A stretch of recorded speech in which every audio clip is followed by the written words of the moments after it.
오늘은 이제 부동산에 대해서 제가 반드시 사야 될 대상인가 아닌가, 적어도 계산을 할 줄 알아야 된다. 내가 월세로 사는 게 유리한지 부동산을 사는 게 유리한지 그걸 살펴보시고 남들보다 조금 다른 시각을 가질 수도 있고요. 부동산을 투자할 때는요, 부동산을 사는 것과 아니면 월세를 사는 것과 이제 비교를 해야 되겠죠. 그 월세를 샀을 때는 이제 한국에 따지면은 좀 불안하죠. 많은 사람들이 얘기합니다. 월세를 살게 되면 이사도 자주 다녀야 되고, 그런데 집을 갖고 있는 게 좋지 않을까요? 뭐 그렇게 생각할 수도 있죠. 그 다음에 예, 월세를 살면은 시선이 좀 걱정되죠. 저 집이 좀 경제적으로 어렵게 느껴지지 않을까. 주위의 시선이 좀 불안하죠. 또 하나 결정적인 이유가 있습니다. 월세는 버리는 돈이라고 생각을 하죠. 내가 집을 사서 은행에서 융자를 받아서 융자 이자만 갚으면 그 내 집이 되니까 월세는 버리는 돈인데 은행 이자는 결국은 내가 집을 사는 과정 중에 하나이기 때문에 괜찮다는 생각을 하는 건데요. 그게 반드시 옳은 게 아닙니다. 저희가 설명을 드리겠지만. 근데 집을 사게 되면은 뭐가 있죠? 감정적으로 안정이 되죠. 내가 이사 갈 필요도 없고, 또 내 집을 장만했다는 그런 푸근함도 있고, 또 하나는 집이라도 하나 있기 때문에 내가 부자가 된 것 같기도 하고, 감정적인 얘기입니다. 근데 여기서 중요한 게 빠져 있죠. 그 수학적인 계산이 빠져 있는 겁니다. 그러니까 잘못된 어떤 내가 그 집을 사야 되는지 아니면 월세를 살아야 되는지 그 계산하는 방식에 대해서는 아무도 대부분의 사람들이 관심을 갖지 않죠. 그 월세를 사느냐 집을 사는 거에 가장 중요한 거는요. 이 리커버리 코스트라는 말이 있습니다. 회생이 불가한 비용에 대해서 생각하셔야 돼요. 내가 집을 사건 월세를 사건 리커버리 코스트라고 했어요. 첫 번째, 월세를 살면은 내가 월세를 달마다 내겠죠. 그거는 회수 불가능한 비용이죠. 그래서 예를 들어 내가 100만 원이 월세라고 그러면 1년에 1,200만 원이 회생 불가능한 비용입니다. 그죠? 근데 대신에 월세만 내면 그 집에서 살 수 있는 권리가 있으니까 월세만 내면 되죠. 반대 개념이 집을 샀을 때죠. 집을 샀을 때의 리커버리 코스트가 뭘까요? 회사 불가한 비용. 첫 번째, 은행 이자죠. 은행 이자는 무조건 내야 되겠죠. 두 번째도 뭐가 있을까요? 기회비용이 있죠. 예를 들어서 내가 10억짜리 집을 살 때 5억은 내 돈이고 나머지 5억은 은행 이자를 빌린다 그러면 은행 이자가 예를 들어서 4%다. 그러면 4%가 내가 이자를 내는 거는 그거는 영원히 돌아올 수 없는 돈이죠. 그 다음에 또 뭐가 있을까요? 내가 5억을 내 돈으로 내게 되면 거기에서 생기는 기회비용이 있죠. 그 기회비용이 예를 들어서 그 돈 가지고 내가 주식시장에 투자했을 경우에 1년에 5%를 벌 수 있다 그러면 그것도 계산에 들어가야 되는 거죠.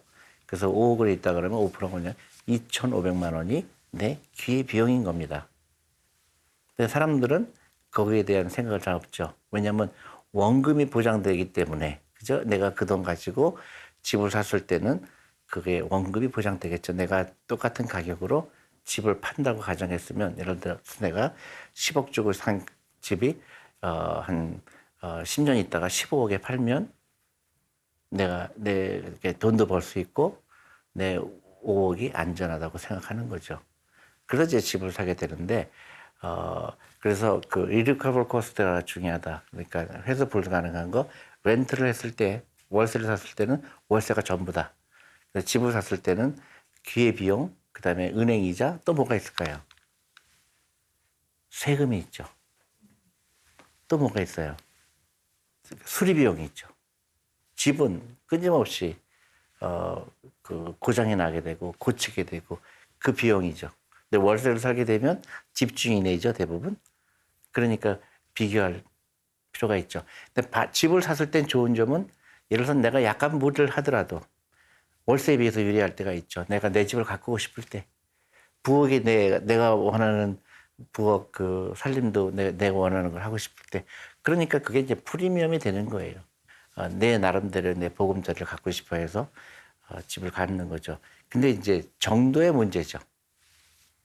근데 이제 많은 사람들이 무조건 집을 사야 된다는 거에 대해서는 일단은 잠깐 스탑하고 들여다볼 필요가 있는 거죠. 그래서 제가 예를 들어 볼게요. 예를 들어서 여러분들이 10억짜리 집을 산다 그러면 5억을 내가 그 다운페이라고 합니다.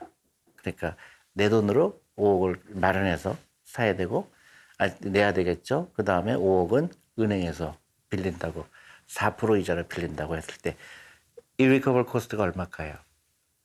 첫 번째로 기회비용, 5억에 대한 기회비용 5%를 따진다 그러면 2,500만 원이죠. 1년에 2,500만 원이 나가는 거예요. 또 하나 은행 이자가 4%라 그러면 얼마 되죠? 2천만 원이 은행 이자죠. 그 다음에 또 뭐가 있을까요? 1% 정도는 수리비예요. 그러니까 이것저것 따지니까 10억에 5%, 10억의 5%가 내가 irrecoverable cost예요. 10억에 5%면 어떻게 되죠? 5천만 원이죠. 5천만 원이 내가 회수할 수 없는 비용입니다. 여러분들이 10억짜리 집이라 그러면 보통 월세가 얼마 정도 되나요? 제가 볼 때는 10억짜리 집이면 한 월세가 한 150만 원 정도 될 거라고 생각해요. 150만 원이면 1년에 들어가는 돈이 얼마죠? 1,800만 원이겠네요. 12달이니까. 1,800만 원과 5천만 원의 차이인 거예요. 내가 집을 산다는 거는 5천만 원이 내 그 코스트가 들어가는 거죠. 근데 월세를 살면 1,800만 원이 코스트예요. 그럼 어느 게 유리하죠? 월세가 유리하죠. 월세가 100번 유리하죠. 근데 예를 들어서 월세가 한 300만 원이다. 그러면 300만 원이니까 3,600만 원 대 5천만 원. 그래도 월세가 유리하네요. 근데 400만 원으로 올라간다 그러면 어떻게 될까요? 5천만 원, 4,800만 원이니까 비슷하죠. 그때는 집을 사도 좋고 월세를 사도 좋고. 근데 집을 샀을 때도 나쁜 점은 뭐냐면 그 황금성이죠. 황금성이 떨어지기 때문에 집을 갖고 있는 거는 불안하고, 또 하나 집을 갖고 있는 거에 나쁜 점이라는 거는 만약에 집값이 하락한다면 어떻게 될까요? 심각한 문제가 되죠. 왜냐하면 나는 5억이라는 집 빚을 짓고 있기 때문에 5억을 갚아야 되는 거잖아요. 그래서 이런 종합적인 거를 생각을 해서 내가 월세가 유리한지 집을 사는 게 유리한지를 따져야 되는 겁니다. 근데 그동안은 한국 집은 대부분 올랐어요. 그 사람들의 생각은 이제 그렇게 돼 있죠. 앞으로도 계속 올라갈 것이다. 근데 저는 그렇게 생각하지 않습니다. 한국도 서울의 특정 지역은 부동산이 계속 올랐지만 지방으로 내려가면 지금 그 비어있는 아파트가 많이 생기고 있고 생길 수밖에 없어요. 일본의 케이스도 보면 비어있는 집이 200만 채가 넘는다 그래요. 그 집을 사야 되는 강박관념에서 이제 특히 젊은 사람들은 벗어나야 되는 거예요. 집을 갖고 있지 않는 게 전혀 문제가 되지 않아요. 그러니까 예를 들어 미국 같은 경우는 제가 일하던 회사, 라저드라는 회사가 있어요. 스커드라는 회사도. 제가 자동형사에 있었지만 어느 우리 회사들을, 내가 다니는 회사들은 부동산을 소유하는 회사가 없었어요. 부동산을 소유할 필요가 없다고 느낀 거죠. 왜 없다고 느낄까요? 우리 회사 입장에서도 회사를 계속 옮겨야 될지 모르잖아요. 그러면 그 본사를 하나씩 갖고 있는 게 유리하다고 생각하지 않을까요? 근데 미국 사람들은 그렇게 생각하지 않죠. 왜냐? 가격을 따질 줄 알기 때문에 그래요. 렌트를, 왜냐면 내가 빌딩이 같지 않고 있어도 유리한 점은 여러 가지가 있죠. 회사 입장에서. 예를 들어 10층을 쓰고 있어요. 내가 본사 건물을 줘서 10층을 우리가 쓰고 10층을 렌트를 줬어요. 근데 경기가 어려워요. 그러면 미국에서는 어떻게 되죠? 사람을 내보내죠. 그러면 10층을 쓰던 거를 3층만 쓰고 싶어요. 그러면 내가 그 빌딩을 갖고 있었을 때는 나머지 7층을 세를 줘야 되죠. 근데 내 비즈니스는 세 주는 입장이 아니잖아요. 나는 다른 걸로 돈을 벌어야 되는데. 그래서 그 빌딩을 갖고 있다든가 집을 갖고 있다는 거는 굉장히 부담스러운 거예요. 이제 그걸 따져보는 거죠. 빌딩을 소유하는 것과 내가 그 월세를 갖고 있는 거 유리한 거. 당연히 월세가 유리하다고 생각했기 때문에 그렇게 하는 거죠. 그래서 많은 미국의 기업들은 빌딩을 사지 않죠. 특히 금융기관은 빌딩을 안 삽니다. 왜냐하면 플렉서빌리티, 자유롭거든요. 근데 그 생각을 하지 않고 아까 많은 사람들이 저한테 질문하듯이 집을 안 갖고 있으면 불안해요. 그 이유 하나로 집을 꼭 갖고 있어야 된다는 강박관념, 그리고 훨씬 더 비용이 많이 들어가야 되는 거에 큰 내 재산의 80%가 부동산에 묶여 있다는 거는 무지하게 위험한 거죠. 그래서 만약에 내가 신혼부부다 그러면 아까 집을 살 때 5억의 돈이 필요하잖아요. 그럼 5억의 돈이 있어요? 없어요? 없죠. 그러니까 처음에는 집을 안 사도 괜찮다. 대신에 그 돈 가지고 월급의 일정 부분, 퇴직연금, 그 다음에 연금저축펀드 같은데 투자해서, 주식에 투자해서 그 돈이 불어나가는 속도가 훨씬 더 빠르게 돼 있어요. 그리고 많은 사람들이 착각하는데 부동산은 가격이 올라가지만 주식은 위험하다고 생각하잖아요. 절대로 그렇지 않습니다. 그 미국하고 아까 이렇게 일본의 예를 들면 미국은 퇴직연금이 주식시장에 들어왔죠. 왜냐하면 돈이 가장 열심히 일하는 게 주식에 투자하는 돈이거든요. 기업에 투자하는 돈이거든요. 그래서 그런 내 재산이 늘어나는 거에 가장 빠른 게 주식이에요. 주식은 왜 그렇죠? 확장성이 있기 때문에 그래요. 내가 만약에 지금 1억이라는 돈이 있다. 아니면 5천만 원의 돈이 있다. 이 돈을 어떻게 일하게 해야 되느냐. 가장 빠른 거는 주식이나 주식형 펀드. 근데 연금저축펀드로 들어오게 되면 세금 혜택도 있기 때문에 그거부터 시작해야 되는데 많은 젊은 사람들은 집부터 생각하죠. 순서가 바뀐 거죠. 빨리 일하게 하는 거는 주식이 제일 빠른 겁니다. 열심히 일하는 것도 당연히 주식이나 주식형 펀드에 투자하는 게 빠른 거죠. 그래서 어느 정도 돈이 모인 다음에 내가 재산이 한 10억 정도 됐다. 그 중에서 내가 한 3억 정도 집 사는 데 써야 되겠다 하면은 그땐 집을 사도 괜찮은 겁니다. 근데 미국 같은 경우는 다운페이라고 그러죠. 집값의 한 10%만 가지고도 나와요. 그 은행 융자가 가능합니다. 왜 그럴까요? 왜 미국 은행은 90%의 돈을 빌려줄까요? 집값이 비싸지가 않기 때문에 그런 거예요. 근데 한국은 50%밖에 안 빌려주죠. 왜 그럴까요? 집값이 형편없이 비싼 거예요. 그러니까 은행도 불안한 거예요. 그러니까 50%밖에 안 빌려주는 겁니다. 그래서 순서가 바뀌면 안 된다. 주식이나 그런 데부터 먼저 투자가 돼야 되고 그 돈을 모은 다음에 일정 부분 내가 전체 자산에서 큰 부담이 안 되는 돈을 가지고 그때 집을 사는 거는 괜찮죠. 그래서 자기 전 재산의 약 30%가 부동산이라 그러면 그렇게 큰 문제가 안 돼요. 근데 예를 들어서 80%가 내 재산의 80%가 부동산이라는 얘기는 굉장히 심각한 얘기죠. 또 부동산이 또 하나 확장성이 아까 확장성 얘기했지만 주식이 더 유리한 이유 중에 하나가 확장성이에요. 주식은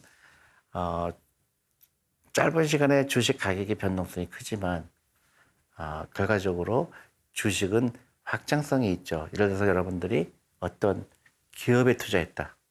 그러면 그 기업은 뭐를 하죠? 그 돈을 가지고 열심히 돈을 벌려고 하죠. 끊임없이 돈을 벌려고 하죠. 그러면 매출액이 올해는 5천억이었는데 내년에는 6천억이 될 거고 7천억이 될 거고 조가 될 거고 끊임없이 확장을 하려고 하죠. 거기에 내가 투자하는 게 좋죠. 근데 부동산은 어떻죠? 확장성에 대해서는 굉장히 낮죠. 그리고 부동산은 왜 올라갈까요? 인플레이션이에요. 인플레이션이 뭐죠? 월세가 올라가겠죠. 인플레이션 되면. 월세가 올라가니까 집값이 올라가게 돼 있는 거예요. 근데 그 비중은 올라가는 속도는 주식에 비해서 훨씬 낮을 수밖에 없습니다. 그러니까 내가 만약에 신혼부부고 빨리 재산을 형성하고 싶은 사람들은 부동산보다는 주식에 투자해야 되는 게 좋은 거죠. 많은 사람들이 저한테 그렇게 얘기합니다. 땅을 믿을 수 있다. 그래서 그 주식이나 이런 데 투자하면 망할 수가 있지만 땅은 속이지 않는다. 집값은 올라갈 수밖에 없다. 그렇게 얘기를 해요. 그래서 제가 살펴봤습니다. 정말 그럴까? 그래서 1980년서부터 주식을 산 사람과 아니면 집을 산 사람과 누가 더 돈을 많이 벌었을까? 당연히 주식이 더 많이 벌었습니다.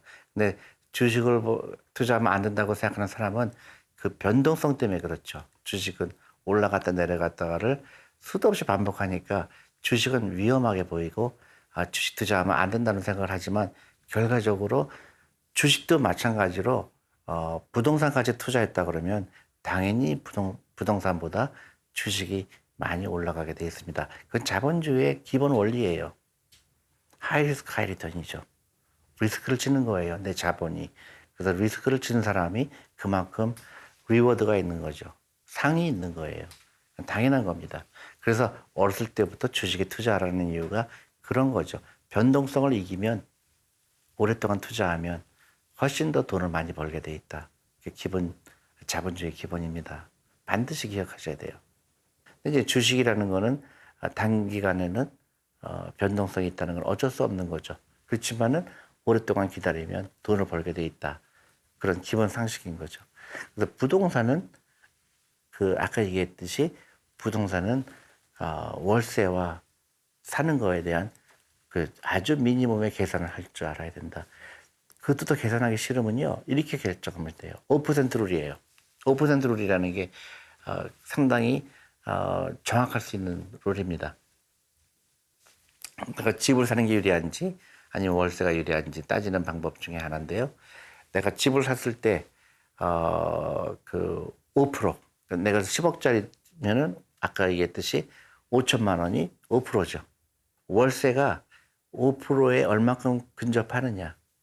그래서 내가 월세를 다 더했더니 1년 월세가 5천만 원이다. 그러면 집을 사는 게 유리할 수도 있습니다.